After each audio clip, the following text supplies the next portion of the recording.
Bonjour à tous. Aujourd'hui, donc dans la partie 2, qui est construire un nouvel ordre écologique.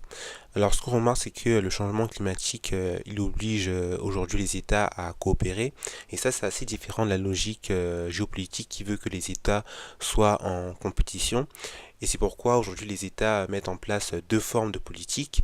Une politique qui sera une politique d'atténuation, c'est-à-dire on va essayer de limiter l'effet de serre. Pour ça, on va par exemple diminuer l'utilisation des énergies fossiles ou encore on va essayer de mettre en œuvre une transition vers des sources d'énergie renouvelables. Également, la deuxième politique, ça va être une politique d'adaptation. On va par exemple créer de nouveaux systèmes d'irrigation, on va essayer de rehausser les digues, on va mettre en place des plans pour lutter face aux canicules, etc.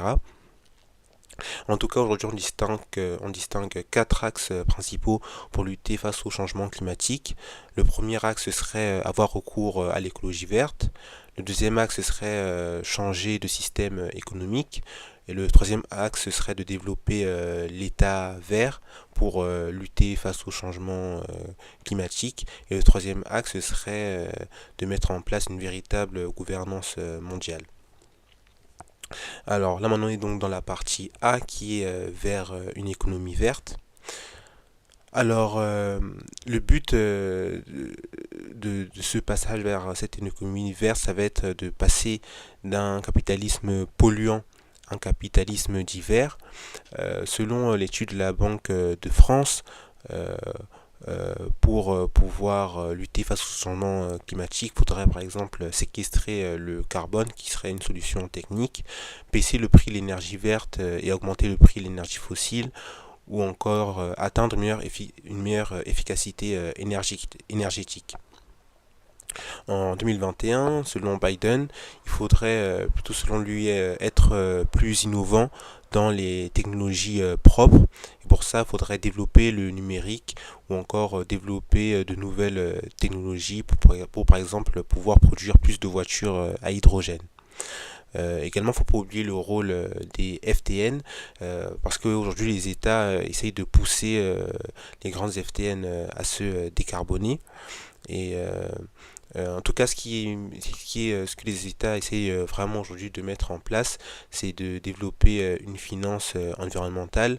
Par exemple, aujourd'hui, on va remarquer que il y a de nombreux regroupements de banques pour financer des initiatives économiques.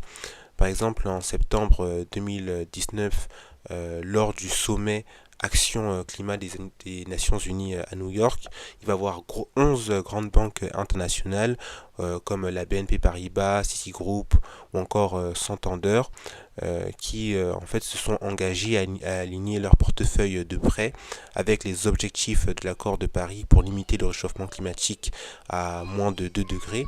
Il y a également des alliances même financières pour changer les flux économiques, donc comme je dis vers une économie verte.